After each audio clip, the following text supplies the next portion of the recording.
times, where they were, and how they're aligned.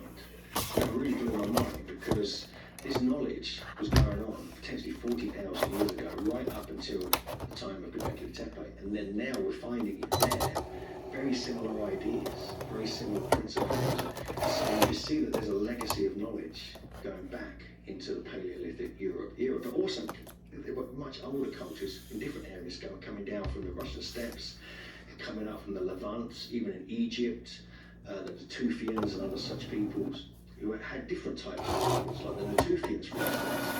They understood geometry. They even understood standard units of measure and construction techniques and building into the bedrock and things like this, which they weren't supposed to know about 14,000 to 15,000 years ago. So they were smart people as well, and they were like starting to cut